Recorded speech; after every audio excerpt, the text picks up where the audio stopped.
I uploaded this video about 3-4 years ago. Very long time ago. It is my most popular video to date, and I was very inspired to remake that video in a more detailed way for you because of all of the comments of people that have lost weight, people having questions about how I did this method in taking the jeans in, because I didn't really explain exactly what I was doing in that video. So after I found these Levi's yesterday at the thrift store for like $3, they're just a little bit too big on me. I wanted to remake it in a more detailed way. And can I just say, I still love these jeans. Love them. They are definitely the best fitting pair that I have.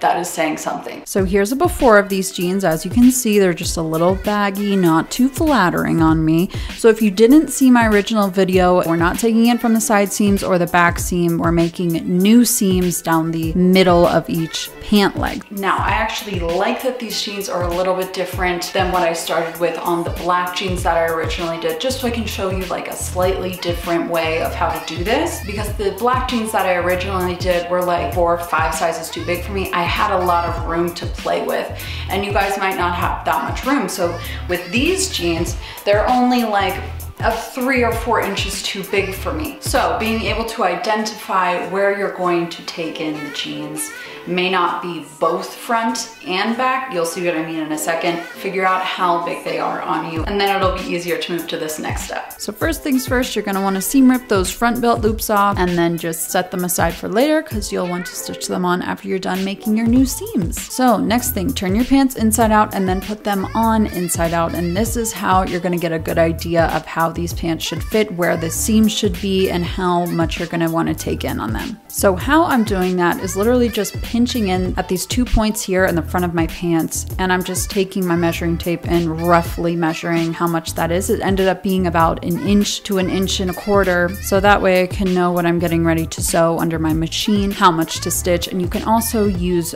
fabric markers for this to like mark exactly where. That might be an easier way, because obviously pins won't really work. Now, if your pants are much bigger on you, like my original video, the black jeans that I took in, you're gonna wanna take in 2 seams in the back as well. So if you need more of a visual on this, go watch my original video and you can see what I'm doing for the back seams there if your pants do run a little bit bigger on you. So the next steps in this process are gonna involve a little bit of guesstimation, and trust me on this, I'm a huge fan of this method because of the guesstimation element to it, because literally anyone can do this. If you take your time, sew bit by bit, try it on and off the whole time, trust me, they will fit you really nicely. Before you sew anything, you're gonna wanna make sure you have a heavy duty thread. I'm just using regular denim top thread. So I'm getting ready to sew my first seam here just at the waistband, and then I'm gonna stop. So I'm measuring that out here, making sure that it's about 1 inch to 1.25 inches. Always make sure that you're sewing your pants a little bit bigger at first, so that if you need to take in more later, you can do that easily. It took me a couple times to get a really nice fit in the waistband here, but once I did get that fit, I can work on extending those seams all the way down the middle of each of those pant legs. So how I'm doing that is you lay each pant leg flat and you make sure that you can see each of those side seams, so that you can make sure that your seam is actually centered and that it will look good. So I'm kind of guesstimating where the knee would be, and then I'm just pinching in again, making sure that it all lines up to my original seam that I just made. And I'm just taking in about 1 inch, and I'm just getting those pins in there so that I can try it on and figure out how it fits me best, and then what I can adjust with those pins after I try it on. So after I try it on and get those pins adjusted to how it fits me really nicely, I can take it off and then sew where those pins are. And I'm making sure that it's not too tight, because I'm gonna be taking in a back seam as well. So at this point, I'm just stitching where those pins are, just right down to about the knee point, so that I can continue trying this on and making sure that it fits me right, so that I don't have to do a lot of seam ripping. And I'm just doing the exact same thing on the other leg.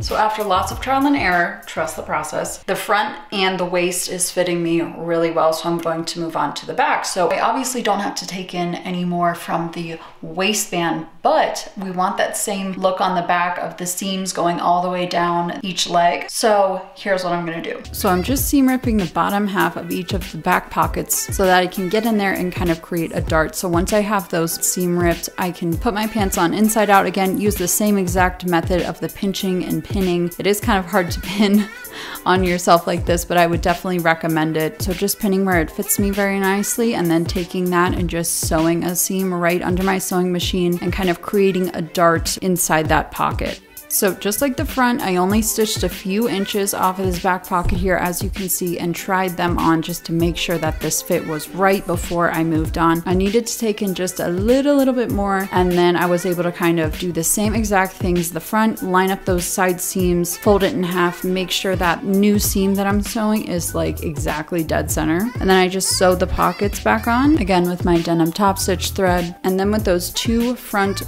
waist seams, I cut those open on the inside, trimmed a little bit of that excess off, and then opened them up so that they would lay nice and flat against me on the inside of the pants. And then all that was left to do is to stitch those front belt loops back in place. And I'm telling you, I do not know why I don't use this method more often, because just look how these turned out.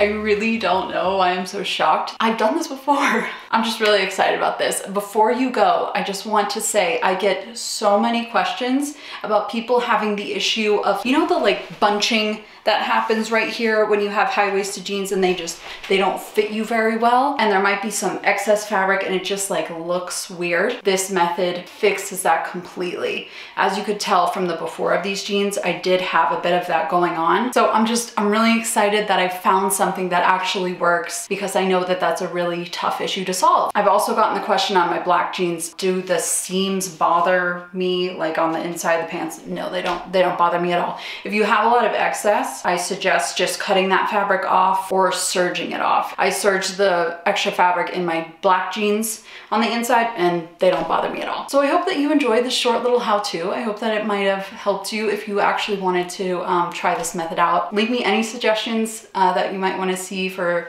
video ideas for me in the comments. And thank you so much for watching, and I hope to see you in my next video. Bye guys.